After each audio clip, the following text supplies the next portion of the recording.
नमस्कार दोस्तों, आपका एक बार फिर से हमारे चैनल पवन की कहानियों में स्वागत है। दोस्तों, आज मैं आप लोगों के लिए माँ की ममता से जुड़ी एक नई कहानी लेकर आया हूँ, तो आप हमारे वीडियो पर बने रहें।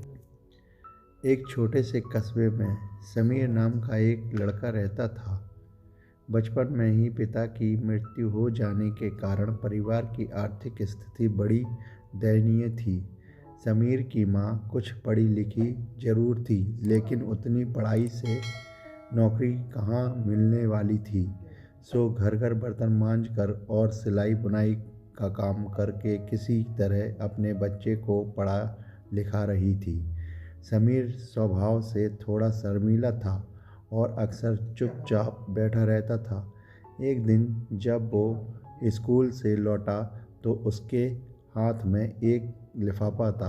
उसने माँ को लिफाफा पकड़ाते हुए कहा, माँ, मास्टर साहब ने तुम्हारे लिए ये चिट्ठी भेजी है, जरा देखो तो इसमें क्या लिखा है। माँ ने मन ही मन चिट्ठी पढ़ी और मुस्कुराकर, बच्चों की तुलना में इसका दिमाग बहुत तेज है और हमारे पास इसे पढ़ाने लायक शिक्षक नहीं है, इसलिए कल से आप इसे किसी और स्कूल में भेजें।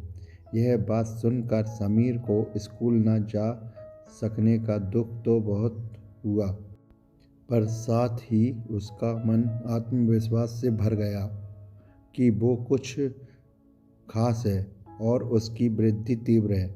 माँ ने उसका दाखिला एक अन्य स्कूल में करा दिया। समय बीतने लगा। समीर ने खुद मेहनत से पढ़ाई की। आगे चलकर उसने सिविल सर्विसेज परीक्षा भी पास की और IAS ऑफिसर बन गया। समीर की माँ अब बूढ़ी हो चुकी थी और कई दिनों से बीमार भी चल रही थी और एक दिन अचानक उसकी मृत्यु हो गई।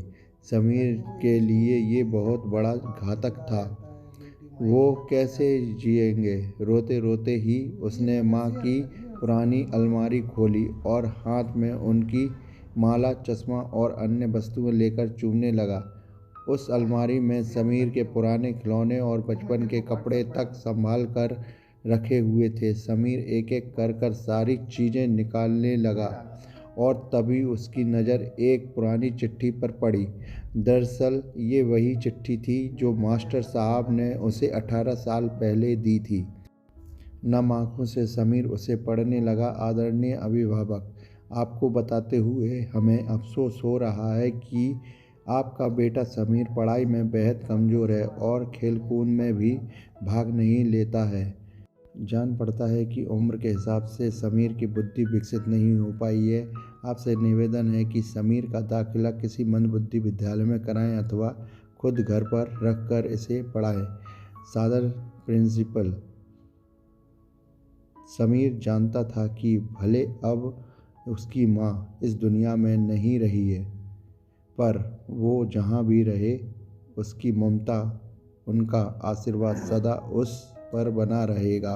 दोस्तों, रूडयार्ड किपलिंग ने कहा है, God could not be everywhere and therefore he made mother's.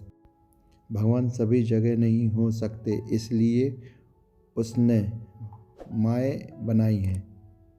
माँ से बढ़कर त्याग और तपस्या की मूरत भला और कौन हो सकता है।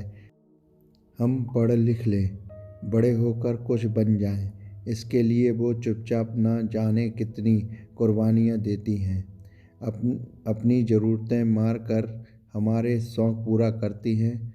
यहाँ तक कि संतान बुरा व्यवहार करे तो भी माँ उसका भला ही सोचती है। सचमुच माँ जैसा कोई नहीं हो सकता।